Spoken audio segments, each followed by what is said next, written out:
দর্শক ১০০ ফুট চওড়া হয়ে লোকালয়ে প্রবেশ করছে কুমিল্লা গোমতী নদীর পানি।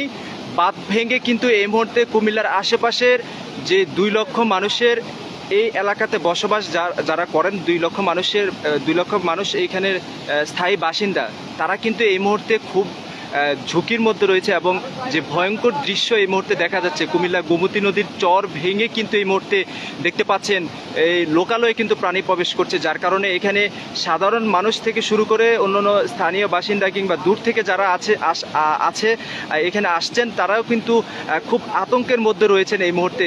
আপনাদেরকে জানিয়ে রাখি, আজকে সারাদিন কিন্তু অনেকটা ঝুঁকির মধ্যে ছিল কুমিল্লা গোমতী নদীর আশেপাশে যারা বসবাস করেন তাদের অবস্থা। এবং আমরা দেখেছি সকাল থেকে এই চরের যারা স্থায়ী বাসিন্দা আছেন, চরবাসী এখানে যারা আছেন, সবাই কিন্তু কিছুটা দ্বিধাদ্বন্দ্বে ছিলেন। এখানে তারা কুমিল্লার সকল শিক্ষা প্রতিষ্ঠানকে আশ্রয় কেন্দ্র হিসাবে ঘোষণা করা হলেও তারা কিন্তু কোনো শিক্ষা প্রতিষ্ঠানে কিন্তু তারা যেতে চায়নি। বিশেষ করে তাদের যে আসবাবপত্রগুলো রয়েছে, আপনাদেরকে সকাল থেকে আমরা জানিয়েছি, তাদের আসবাবপত্রগুলো কিন্তু তারা ছেড়ে যাচ্ছিল না, কারণ হচ্ছে ডাকাত এবং চোরের কিন্তু বেশ ভয় ছিল।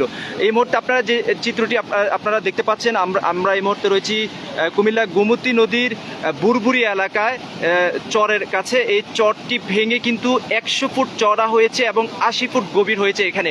এবং এই গভীরতা এবং এই চওড়া অবস্থার কারণে কিন্তু এখানে যেই চর ভেঙে যে দিক দিয়ে এই মুহূর্তে পানি ঢুকছে, ওই এলাকার মানুষগুলো কিন্তু এই মুহূর্তে খুব আতঙ্কে সময় কাটাচ্ছেন।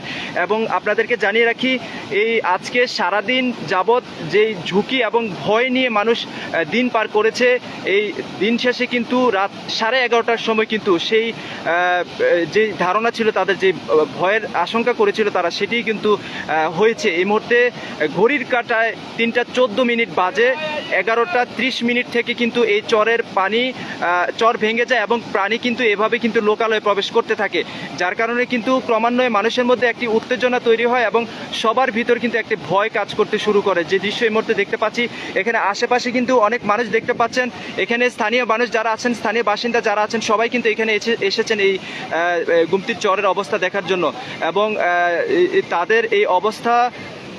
তাদের এই সতর্ক অবস্থার কারণ হচ্ছে এখানে গুমতির চর ভেঙে গিয়েছে এবং লোকালয়ে পানি প্রবেশ করছে। এবং এখানে আশেপাশে যারা আছেন স্থানীয় বাসিন্দা, তাদেরকে কিন্তু তারা চেষ্টা করছেন এখান থেকে উদ্ধার করার জন্য এবং দূরে কোথাও নিয়ে যাওয়ার জন্য।